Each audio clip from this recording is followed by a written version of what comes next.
కావేరి మాటిచ్చిందంటే ప్రాణం పోయినా నిలబెట్టుకుంటుంది.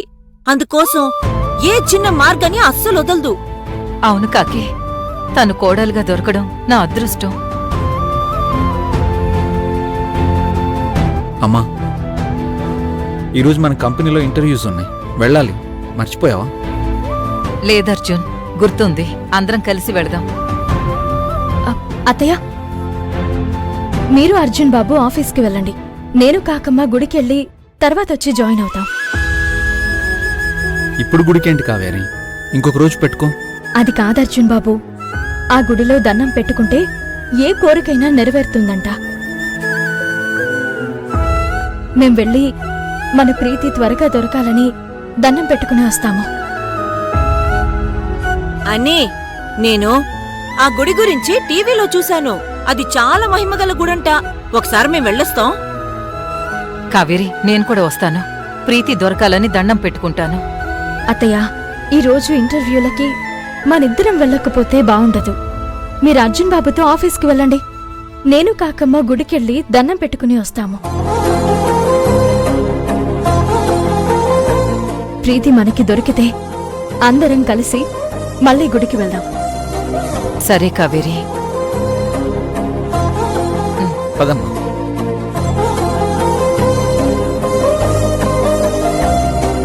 కావేర్పును, మనం గుడికి వెళ్దామా?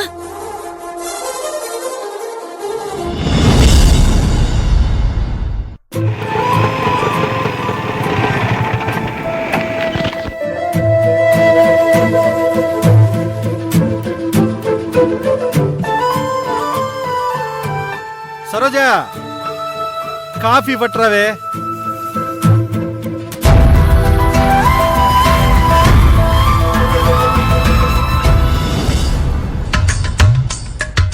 ఇదిగోండి కాఫీ.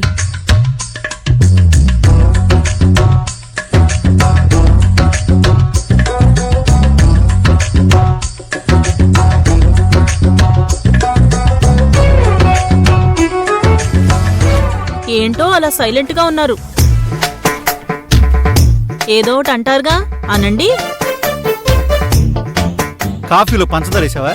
లేదు, పంచదారలో కాఫీ పోసాను. ఏమైనా మాట్లాడండి అంటే ఇదా మాట్లాడేది?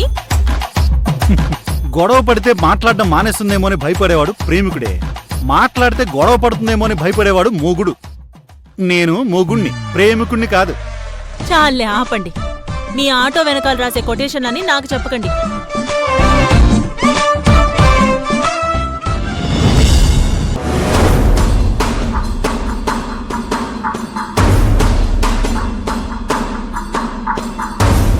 రజిత, నాకు అర్జెంటుగా ఒక 10,000 కావాలి.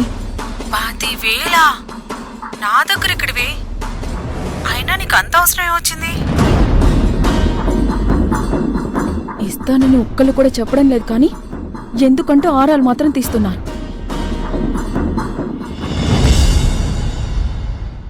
నాన్నా, నేను ఇంటర్వ్యూకి వెళ్ళొస్తాను. అలాగేమ్మా, ఒక్క నిమిషం.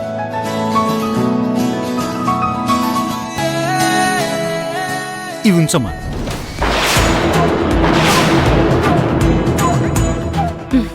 నువ్వు వెళ్ళడానికి ఈ 100 చాలే.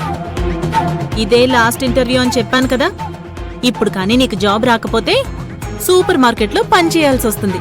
నేను ఆల్రెడీ వాళ్ళతో మాట్లాడేశానులే. జీతం 10,000 అంట. ఏంటి, అంకిత మాత్రమే సూపర్ మార్కెట్లో పనిచేయాలా? పరీక్షలు ఫెయిల్ అయ్యి ఇంట్లో కూర్చుంది కదా, నీ గారాల పట్టి అది చేయదా? ఏంటి, నా కూతురు సూపర్ మార్కెట్లో పనిచేయాలా? దానికేం కర్మ? కుదరదు, అది పనిచేయదు.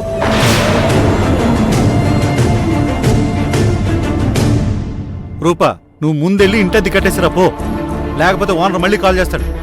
కంగారేంటండి, కడుతుందిలే. కంగారేంటా? నువ్వే చెప్పావు కదే, ఆటో పోతే ఇంకో ఆటో రెంట్కి తీసుకోవచ్చు, ఇంటది కట్టకపోతే ఇంటెల పాది రోడ్డు మీద పడతావని. అమ్మా రూపా, నువ్వు వెళ్ళి ముందు ఇంటది ఇచ్చిరామ్మా. సరేనన్నా, వెళ్ళిస్తాను.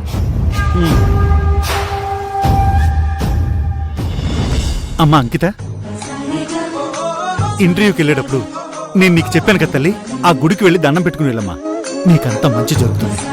సరే నాన్న. అంటే ఏంటండి ఆ? మీ కూతురికి మాత్రమే మంచి జరగాలా? నా కూతురికి ఏం చెప్పరా?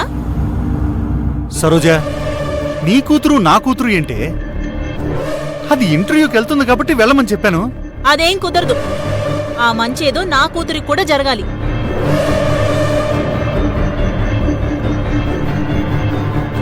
రూపా, నువ్వు కూడా అదే గుడికెళ్ళి దండం పెట్టుకుని రావే. ఈవిడొకత్తి ప్రతి దానికి దాంతో పోటీ పడుతుంది. ఇప్పుడు నేనున్న టెన్షన్లో గుడికి వెళ్ళినా మనశ్శాంతిగా ఉండగలనా? ఏంటే మాట్లాడవు?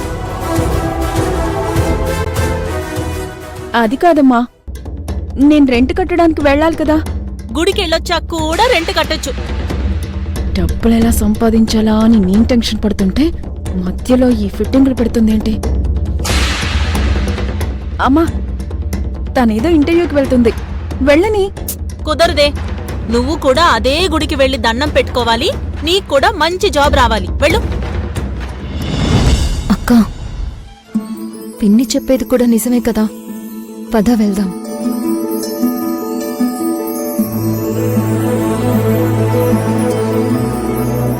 వెళ్ళొస్తాను. అలాగే అమ్మా.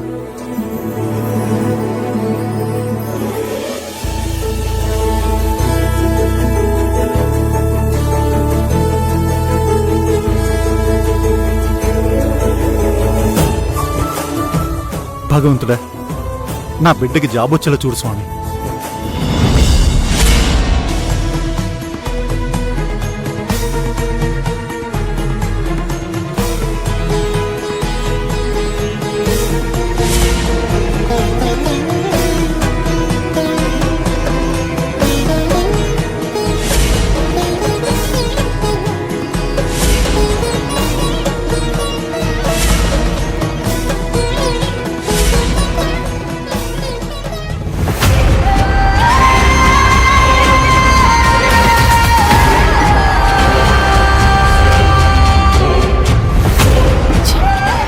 ఇప్పుడు దేవుడు నాన్నే ఏదో గుడికి వెళ్ళమని చెప్పాడంట, తయారైపోయింది.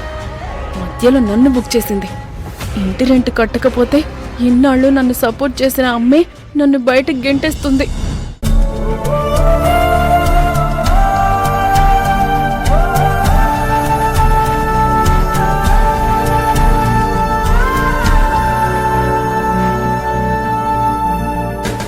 ఏంటక్క అలా ఉన్నావు?